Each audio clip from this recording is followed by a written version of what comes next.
Hey guys, welcome to the Calibrate Tools and DIY channel. Did you know that you can make a vacuum cleaner out of a 5-gallon bucket? Hit that subscribe button and I'll see you right after this.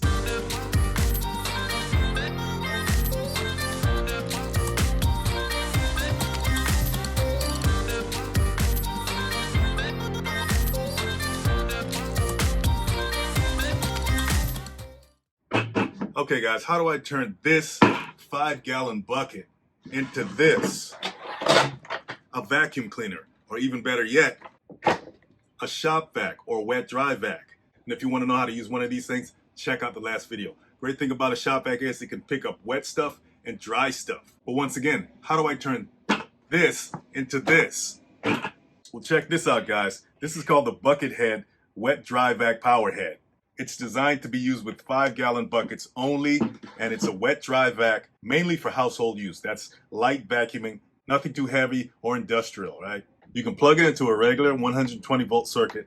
A grounded circuit is recommended. This blue cover is the filter, and if you take this off, that's going to expose the filter cage. And inside that filter cage, you have the float.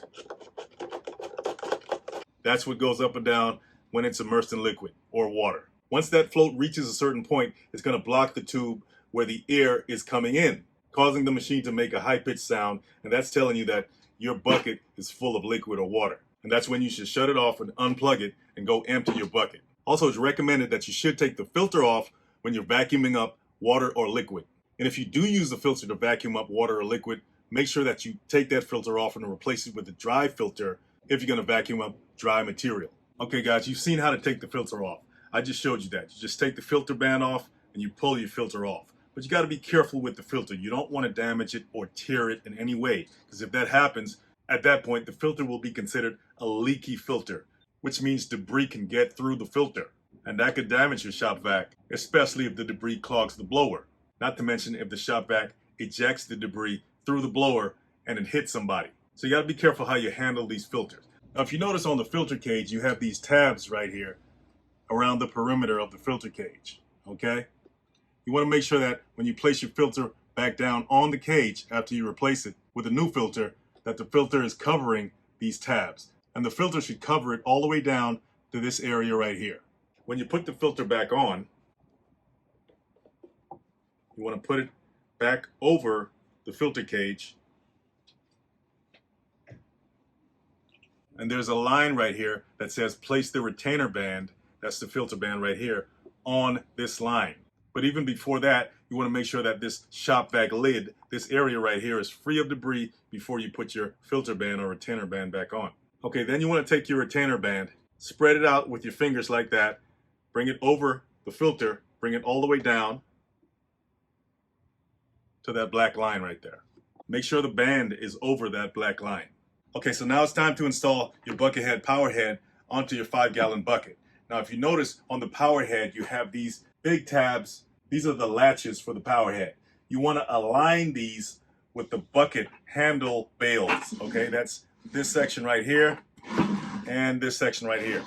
When you put this onto your bucket, you want to make sure that this aligns with that, okay? So you put it on like this. Make sure they're lined up.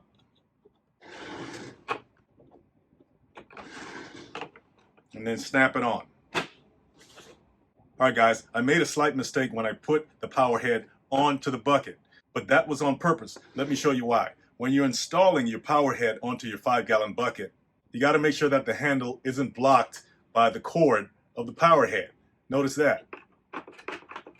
Which brings me to how would you take the power head off? You simply put your fingers onto the tabs of the power head, pull them out, and then lift it off. Like that. Now, how you should install it is make sure that the handle on the bucket is facing away from the cord when you install the power head onto the 5-gallon bucket.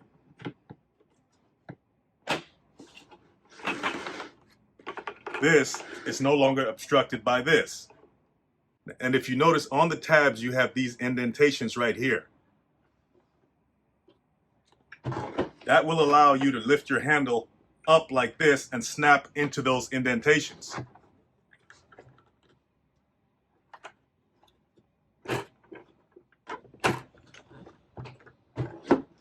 And now you're able to carry around your shop vac with ease. So watch out for that when you're installing your power head onto your bucket. Here's the 4-foot hose that it comes with. But if you notice on one end, it's beveled. You don't want to stick this end into the inlet port, which is this right here. The inlet port, the port that sucks up all the air, is the port that's closest to the on-off button. This right here, the one that says I and O on it. When the O portion is pressed down, that means it's off. And the I, obviously, when that's pressed down, it's on. Back here, just like any other shop vac, you have a blowout port. Okay, this is the blower. This is where air is exiting the shop vac. Wouldn't work without an exhaust pipe, right? So you want to insert this end of the hose into the inlet port. Male, female.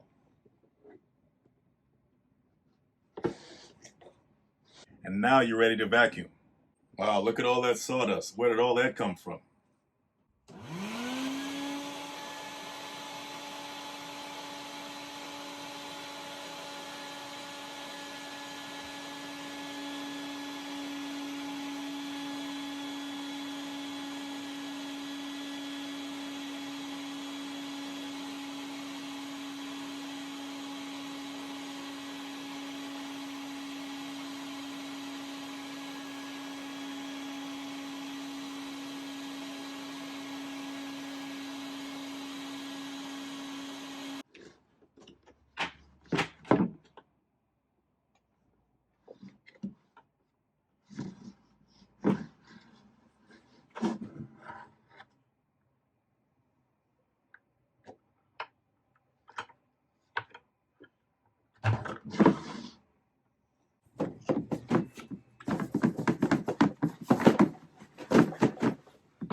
Okay guys, you just saw how the bucket shop vac performed, which was pretty good, right?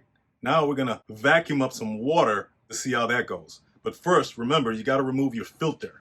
So we're gonna take off our filter band, our retainer band. Well, the filter's coming off with it, so it's fine.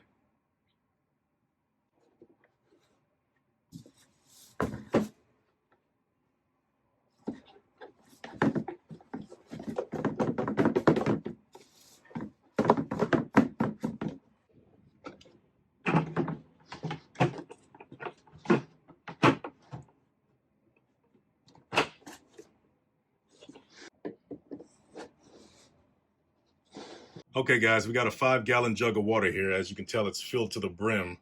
And we're gonna use our shop vac to see how much water it can take. So let's go for it. Remember, when the motor starts making a high-pitched noise, that means it's full. So you want to turn it off, unplug it, and empty your bucket.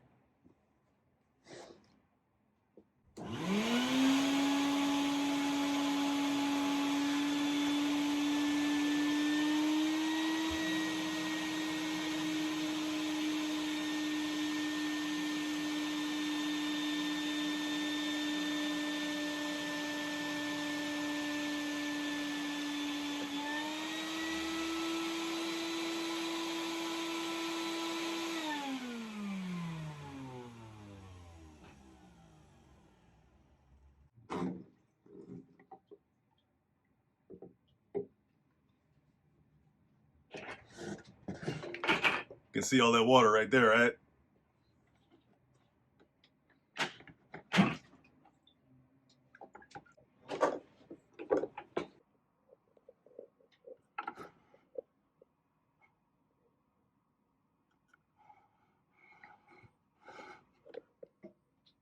Okay, let's see how it tackles this wet spot on the carpet.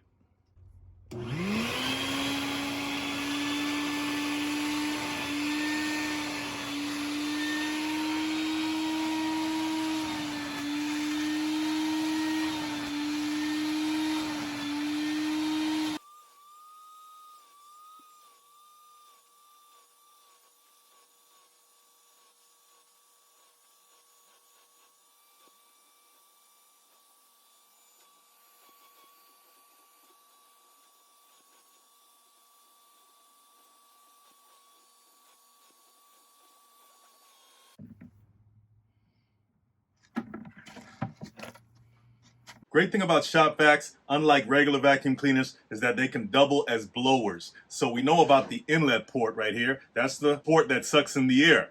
But like I said before, that air has to blow out.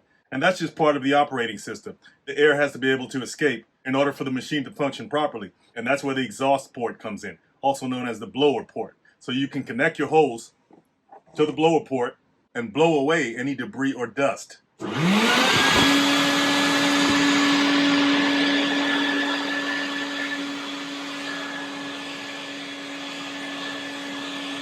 Just doing that can clear out any clogs in the hose. Alright guys, that's the scoop on how to turn a 5-gallon bucket into a vacuum cleaner, a shop vac at that. If you appreciate the content, don't hesitate to hit that like and subscribe button. Don't forget to check out the links below, join the email list, it's in the description and the comments, because over here at Calibrate Tools we love to add value wherever we can. See you in the next one.